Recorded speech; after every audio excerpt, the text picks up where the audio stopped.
आज हम वीडियो बनाएंगे विमा।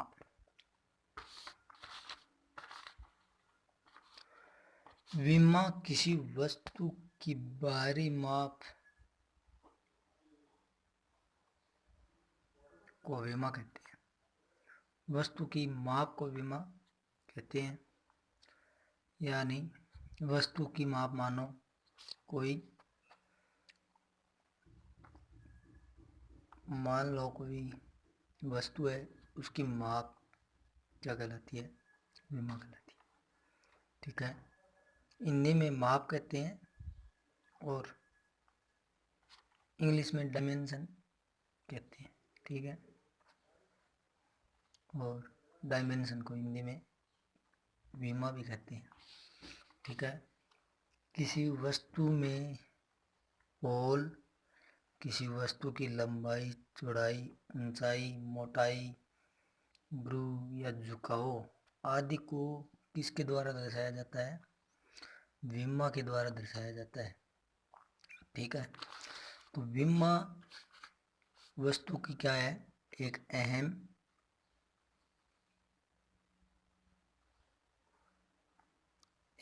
प्रणाली है। यानी रीढ़ की हड्डी बोलते हैं, जो हम रीढ़ की हड्डी होती है वो क्या होती है? वस्तु की विमा होती है। ठीक है, अब विमा है वो दो प्रकार की होती है। विमा कितने प्रकार की होती है? दो प्रकार की होती है। ठीक है, विमा संपत्ति कितने प्रकार की होती है? दो प्रकार की होती है। पहली तो है सहरेखीय पत्ती। क्या होती है? विमाकन पत्ती, ड्राइंग विमाकन निम्नलिखित दो प्रकार की होती है। ठीक है, पहले तो है सहरेखीय पत्ती। ठीक है, इंग्लिश में है एंगल पत्ती। सहरेखीय यानी जिस दिशा में रेखा चल रही है विमा उसी दिशा में होती है। ठीक है, जैसे हम कोई वस्तु की माप ले रहे हैं, ऐसे माप ले रहे हैं, तो इसकी विमा क्या होती है? इसके ऊपर लिखी होती है। और जैसे हम विमा होती है खड़ी, विमा रेखा लगा दी हमने खड़ी, तो उसकी माप है वो उसकी रेखा के आधार पर टिकी हुई होती है। ठीक है, रेखा को आधार मानकर उसके ऊपर टिका आ जाता है। तो उसके अंदर तो हो गया ये। और एक होती है एक दिशीय। एक दिशीय मान ले, एक दिशीय का अर्थ होता है कि एक ही दिशा में जो माप है वो एक ही दिशा में होती है। माप का जो सिर होता है वो ऊपर की तरफ ही होता है, तो उसे क्या कहते हैं? हम एक दिशीय पत्ती कहते हैं। एक दिशीय पत्ती होती है वो डायमेंशन लाइन को बीच में से कट करके लिखा जाता है, और सहरेखीय को कट नहीं किया जाता है, रेखा के ऊपर लिखा जाता है। ठीक है, उसके बाद है, ये तो हो गई उसकी पद्धति, विमा की पद्धति। अब आता है विमा का प्रबंधन, अरेंजमेंट ऑफ डायमेंशन। अरेंजमेंट यानी हम विमा को कितने प्रकार से व्यवस्थित करके लिख सकते हैं। तो पहला है चैन टाइप। चैन टाइप, ये जो नाम दिखाई दे रहा है चैन टाइप, इसे कहते हैं चैन टाइप। इसके अंदर क्या है कि रेखा, एक ही रेखा के ऊपर सभी माप कट करके लिख दी जाती है, उसे क्या कहते हैं? चैन टाइप कहते हैं। एक ही रेखा पे यहाँ से यहाँ तक की इसकी दूरी 15 है, तो यहाँ पे इसको 15 लिख दिया। उसके बाद इसकी दूरी 9 है, तो यहाँ पे 9 लिख दिया। उसके बाद बीच का भाग ये कटा हुआ है, ये 20 है, तो इसको हम 20 लिख दिया। यहाँ से यहाँ तक की दूरी 9 है, तो ये हम 9 लिख दिया। आगे फिर ये 15 है, तो हम 15 लिख देंगे। ये क्या हो गई? चेन टाइप हो गई। उसके बाद है प्रोग्रेसिव टाइप। प्रोग्रेसिव टाइप यानी जिस तरह मानो इधर से ये कोई पॉइंट है, यहाँ से हम डेटम लाइन मान लिया इसे, डेटम लाइन। डेटम यानी आधार, डेटम का अर्थ होता है आधार, ठीक है। ये DATUM, डेटम, डेटम का अर्थ होता है आधार, ठीक है। तो हम डेटम लाइन मान लिया, इससे हम इस दिशा में चलेंगे तो पहले 20, 40, 50, 60, 70, हम उसकी माप को कट नहीं करेंगे, पूरी पूरी लिखते चलेंगे। जैसे 20 से आगे हम जितनी 20 और है तो 20 को हम 20 ही नहीं लिखेंगे, नहीं कि यहाँ पे हम 40 लिखेंगे, ठीक है। तो हम आगे बढ़ते चलेंगे, ये नहीं है कि 20 में 20 लिख दी, फिर 20 लिख दी, फिर 10, फिर 10, फिर 10, नहीं, ऐसे नहीं। पहले 20, फिर 20 जोड़कर 40, फिर 10 जोड़कर 50, फिर 10 जोड़कर 60, फिर 10 जोड़कर 70, ये होती है प्रोग्रेसिव टाइप। इसी तरह डेटम लाइन से राइट तरफ चलेंगे और लेफ्ट तरफ, दोनों तरफ इसी तरफ, बीच में ये क्या होती है, डेटम जो आधार होता है, इसी तरफ इस तरफ चलेंगे, ठीक है। न के बीच में मानेंगे। जैसे इसमें, चलो इसमें तो बीच में हो गया, अब इसमें एक कॉर्नर पर मान लिया इसने डेटम लाइन, 0 को हम आधार मान लिया, तो इधर 15, 15 के आगे 15 और जोड़ दिया। जैसे यहाँ से मैंने 0, 0 से 15, यहाँ से 15 है ही, यहाँ पे 15 और है, तो हम 15 नए लिख के यहाँ पे 30 लिख दिया। आगे 20 नए लिख के हमने क्या लिख दिया, इसमें 20 नए लिख के हमने क्या लिख दिया, 50। इसी तरह ये होती है प्रोग्रेसिव टाइप, ठीक है। ये तो हो गया प्रोग्रेसिव। आगे है पैरेलल टाइप। पैरेलल टाइप यानी समांतर, पैरेलल समांतर, ठीक है। इंग्लिश में इसे पैरेलल बोला जाता है। ये जैसे ये इंग्लिश में ये नाम दिखाई दे रहा है, ये नाम है पैरेलल टाइप। तो हिंदी में इधर पैरेलल लिख रखा है, लेकिन पैरेलल का अर्थ होता है समांतर, एक दूसरे के समांतर रेखा चलती है, ठीक है। जैसे ये देखो, ये माप है, यहाँ से यहाँ तक की दूरी 70 मान लो, और यहाँ से यहाँ तक की दूरी 40 मान लो, तो ये दोनों रेखा इस एक दूसरे के समांतर है, पैरेलल है, ठीक है। उसके बाद है कोणीय। कोणीय तो आपको बताइए, किसी कोण को दर्शाना, जैसे 90 डिग्री, 60 डिग्री, ठीक है। ये यहाँ पे दर्शा रखा है 75 डिग्री 30 मिनट 10 सेकंड, यहाँ पे 120 डिग्री 30 मिनट, यहाँ पे 15 डिग्री -1 डिग्री 30 मिनट, यहाँ पे 30 डिग्री। ऐसे ये देखो, ये दर्शा रखा है ना, ये है कोणीय डायमेंशन, एंगुलर डायमेंशन। आगे व्यास है, व्यासों का विमाकन, डायमीटर डायमेंशन। जैसे ये देखो, इधर ये देखो, ये आगे क्या लगा रखा है, ये फाई लगा रखी है, ठीक है, फाई लगा रखी है, इधर ये लगा रखी है 50 में, इधर 70 में, इधर 100 में, ठीक है। इसी तरह यहाँ पे ये कोणीय, ये कोण पर लगा रखी है, ठीक है, ये व्यास है, ठीक है। तो वृत्तों के व्यास इस प्रकार लिखने चाहिए कि वस्तु का व्यास पूर्णतः स्पष्ट हो। व्यास से पूर्व फाई का चिन्ह लगाना आवश्यक है, ठीक है। अब है वक्र या अर्धव्यास विमाकन। जैसे ये लगा रखा है, ये तो आदर्श है, अंदर भी आगे इसमें नहीं दे रखी है, आदर्श वक्र और अर्धव्यास ये नहीं दे रखी है। जैसे त्रिज्या आर बोलते हैं, जैसे ये कोई अर्धवर्त है, इसकी ये माप है, तो हम इसको कैसे दर्शाएंगे, आर लगाकर दर्शाएंगे, ठीक है।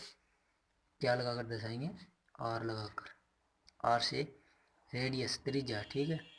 त्रिज्या जैसे 20 मान लो, 10 मान लो, जो भी है, हम कौन ये अर्धव्यास की माप विमाकन बताएंगे तो आर लगाकर दर्शाएंगे, ठीक है।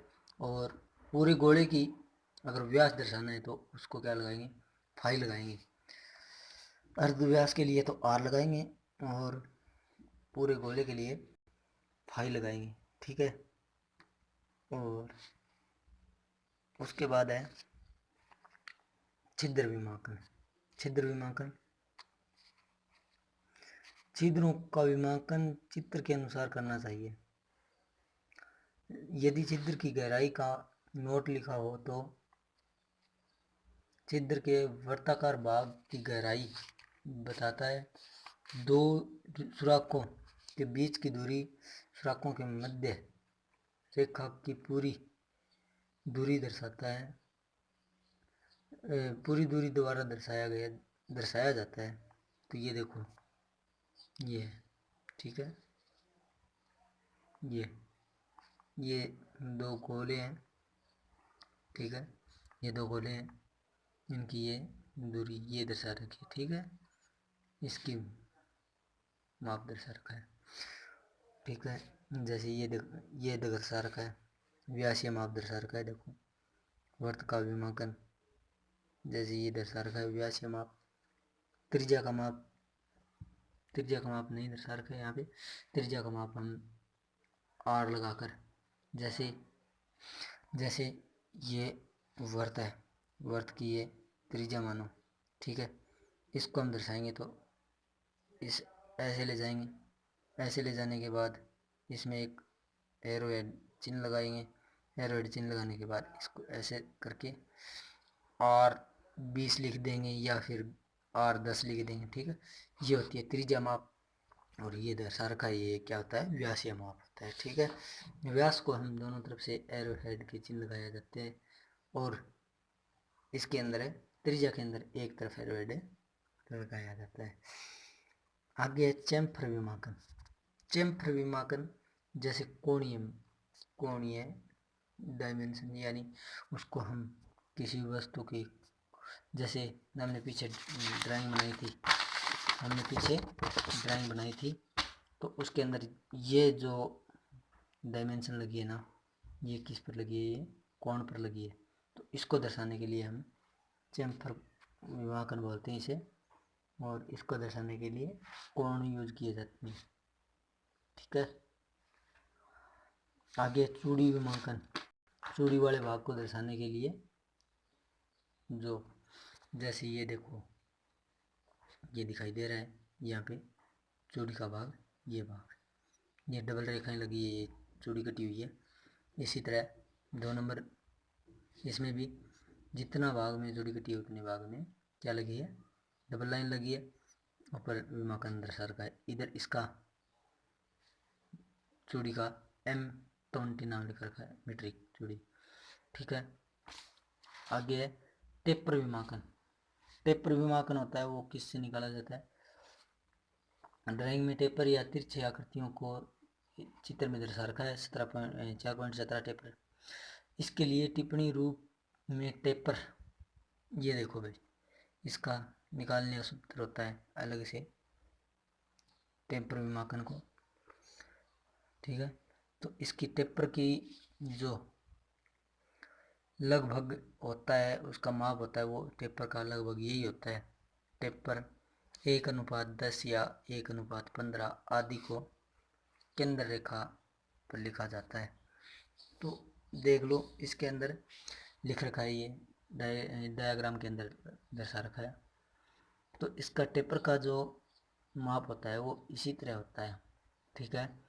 या तो इतना होता है, 1:10 होता है, या 1:15 होता है, या 1 ज़्यादातर टेपर होगा वो 1:20 से लेकर 1:50 तक होता है। यानी 1:20 से लेकर 1:50 होता है, ठीक है। उसके बाद आगे विमाकन में लिमिट और टॉलरेंस दर्शाना। तो ये देखो, ये दर्शा रखा है विमाकन में। इसमें लिख कर बताने वाली बात तो है नहीं, आपको वैसे मैंने बता ही दिया है। तो 10 प्लस माइनस तो प्लस के 0.007 और माइनस के 0.0 ही है।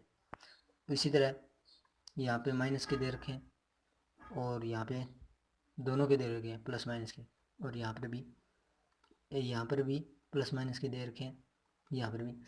अब देखो टॉलरेंस होती है वो ये नीचे दर्शा रखा है, ये होती है यूनिलेटरल टॉलरेंस जिसमें दोनों दर्शा रखे हैं। एक होती है दोनों तरफ दी होती है, उसका नाम होता है बाइलेटरल टॉलरेंस।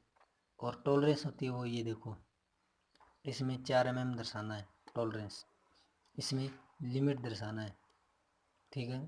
तो इसे लिमिट यूनिलेटरल और बाइलेटरल टॉलरेंस दर्शा रखा है तथा लिमिट भी दर्शा रखा है इसके अंदर साथ साथ। और ये जो टॉलरेंस और लिमिट है इसका एक चैप्टर है थ्योरी के अंदर। हम जब थ्योरी का वीडियो बनाएंगे तो आपको डिटेल से बता दूंगा टॉलरेंस के बारे में। टॉलरेंस की क्या होता है, टॉलरेंस लिमिट क्या होता है, लिमिट और टॉलरेंस में क्या अंतर होता है, और लिमिट और टॉलरेंस पार्टों के अंदर क्यों दी जाती है, ये सब उसके अंदर है दिया जाएगा, ठीक है। अब तो कुछ है ही नहीं आगे, ये डायग्राम दे रखे हैं देखो अलग अलग। अब मेन मुख्य बात है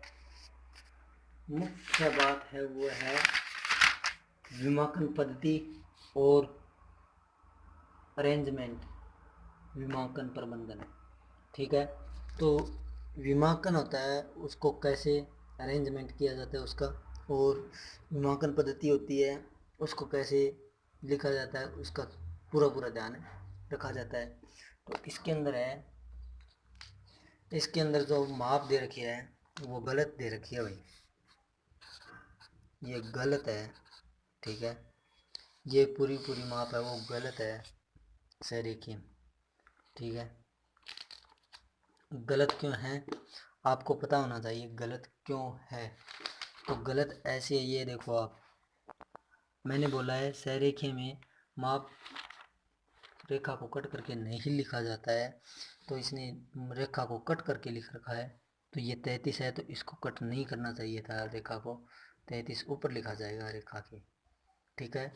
और रेखा जिस दिशा में है उसी दिशा में माप लिखी जाएगी, जैसे ये दे रखा है। ये तो दिशा तो सही दे रखी है लेकिन इसने रेखा को कट करके माप लिख रखी है। तो ये हमारी रेखा जो ये माप है ये क्या है, गलत है। तो बच्चों आपको समझ में आया होगा कुछ, अगर समझ में नहीं आया तो कमेंट में ज़रूर रिप्लाई करें, और चैनल को सब्सक्राइब करें, लाइक करें और कमेंट करें आपको कैसा लगा है हमारा चैनल। थैंक यू, धन्यवाद।